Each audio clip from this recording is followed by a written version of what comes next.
Here I will be decanning the oil from this bacon by frying it until it changes color. I'm using 300 gram of bacon. This bacon have lots of oil, which is actually fat. And if you don't release it when you're eating it, for me, I don't like it when it's not crispy. So each time I'm using bacon, this is what I do. I fry them and get those oil out.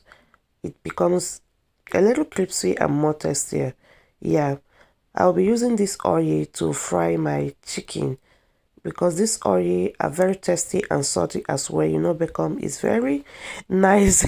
Children like it, but I prefer removing those taste and oil a little from it. Almost all the oil, or 99% of the oil, I removed it. I will use it for frying of this chicken. As you can see, the chicken are doing well with that oil, and I didn't add no ingredients in this.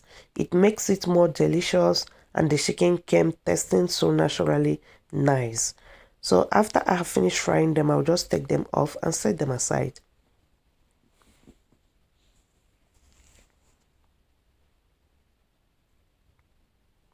I'll go ahead and steam this bacon to also remove the water. I'm doing this because I don't want my pie to be full of water. So in the same pan, I added in this 150 gram of mushroom.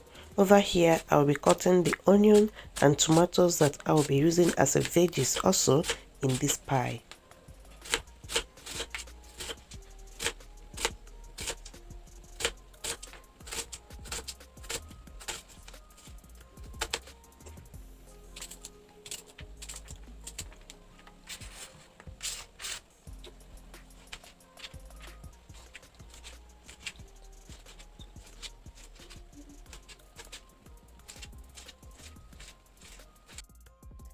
Okay, we can see that the mushroom is better now.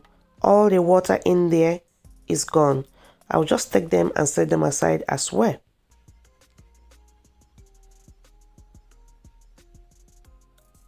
Now I'll be adding like 40 ml of groundnut oil.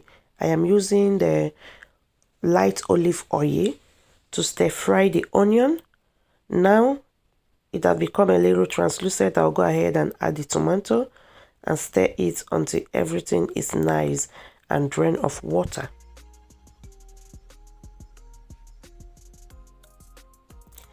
This is the only ingredients I'm adding here.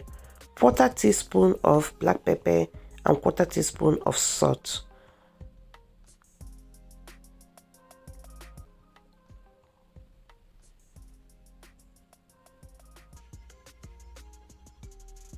While it is still there, I'll go ahead and use my kitchen scissors to cut the chicken breast into smaller pieces. Like this, it will fit in the pie.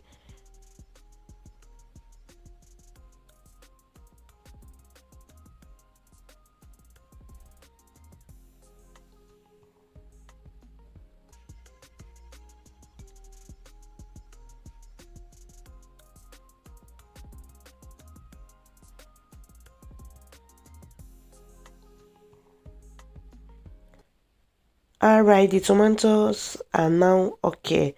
I will also stir it very well. You can actually fizz or pour in these ingredients one by one, but I decided to mix everything together so that they will all enter into the pie once. Thank you so much for watching. Thank you so much for clicking to watch today's video. I truly appreciate your time and support here.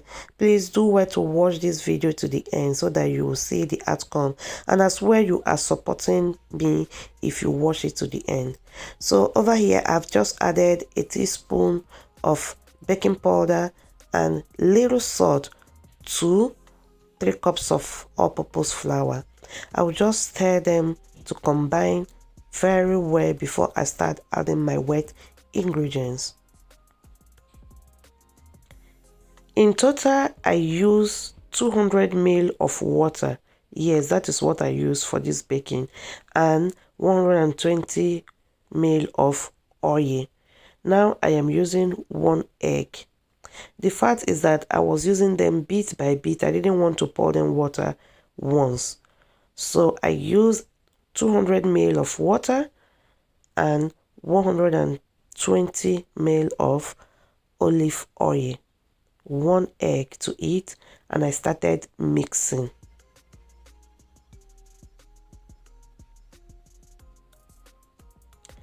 At the point I stopped using the stapler because everything has mixed well. I used my hand to start mixing them until they became very nice. That is the dough.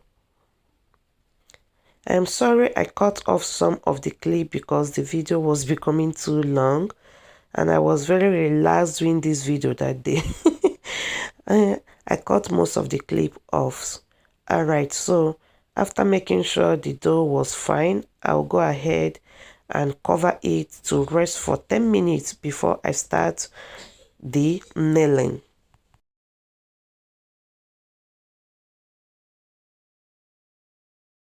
So I just rub oil on top of the dough and cover it for it to rest for 10 minutes. After 10 minutes, our dough is now very beautiful to work with. I'll just go ahead and cut them into two and start nailing them.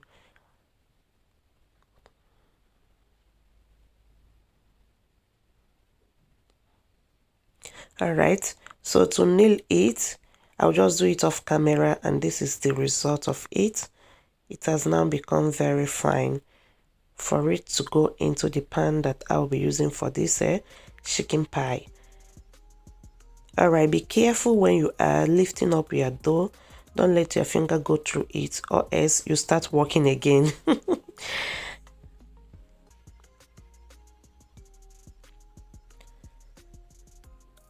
So if your dough didn't get to the extent you want it to reach in your pan, you can just take other dough, nail it, and do the parchment. Yes. So I'm just making sure that the dough gets to the level that I want my pie or the chicken pie to enter. This is it. Alright, now I'm going to use my fork and make way for some air so that it will cook nicely and properly.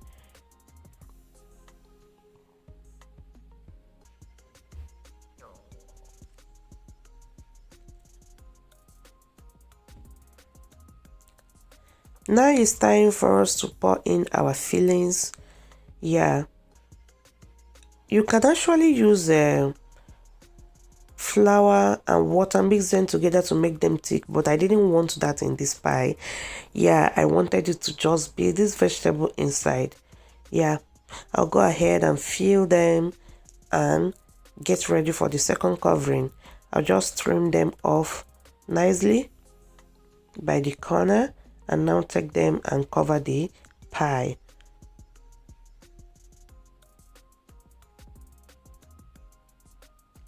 Alright, so after I cover it, I will use my fingers to start covering them. You know the way we do a normal meat pie. Make sure you cover them very well. If not, it will leak out the juices when it is cooking. It happened to me, but not much. When I was, cooking them, some openings, just little of it started coming out, but that was not a problem. So now use one finger to press them down after you have finished folding them.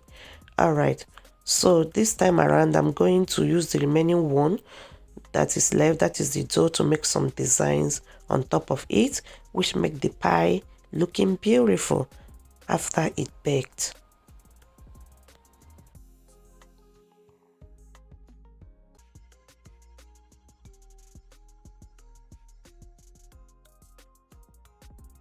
For me, I really enjoy this baking with pan. Yeah, no oven, you can actually do it with pan. And please use a pan that is non-sticking. Yeah, this pan that I use, or this pot that I use, was very nice. It helped a lot in making this pie cook easily and without burning. You can actually do any type of design but you like. I was just doing this not because I know what I was doing. I was just doing it to finish my pie. because the dough was just there lying. I just used it for the design and it actually came out very well. If you're still watching up to this time, please, if you have not subscribed, subscribe and turn on your bell notification to enjoy more video. Thank you.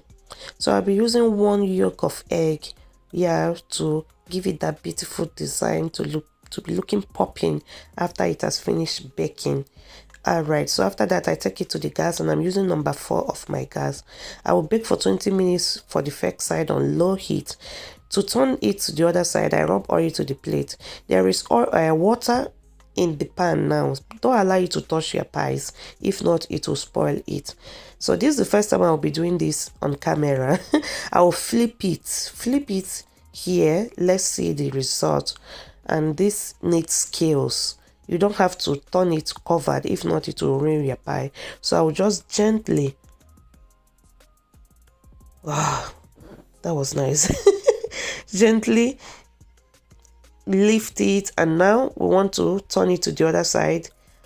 Oh goodness, fine. And now the cover wants to melt and I remove it so quickly. This is how it came out. Very nice, very nice, very nice. And now we are going to cook the other side as well, and this time a space was open and the liquid from the inside was coming out in the pan. And if I turn it, you will see the color that it gave to the pie, but it doesn't really matter. Yeah, another danger time. It's done. So this is the liquid that came out from one openings from the pie, but it was nice. The children was really anxious and I cut it while it was still hot. This is how it will look if you cut it while it is still hot. So you have to be patient and leave it to be cold before you cut it. But eating it hot was another delicious part of it. I really enjoyed it. So if you're cutting it hot, you have to be careful. Hold your pie to support it. It's very hot, and if you don't hold it, everything will make yakata. You don't want that. Gently leave them when you are bringing them out. So we ate about 4 of it when it was still hot, but now it gets cold. Look at how it looks when it is cold. Everything is intact and you eat it very nicely, but I prefer eating it while it is hot. So thank you so much for watching. Please do give this video a huge thumbs up and try this recipe. Let me know in the comment section how it came out for you. There is no oven, just do it on your stove and you will enjoy it. Thank you so much, and I will see you in my next video. Bye bye.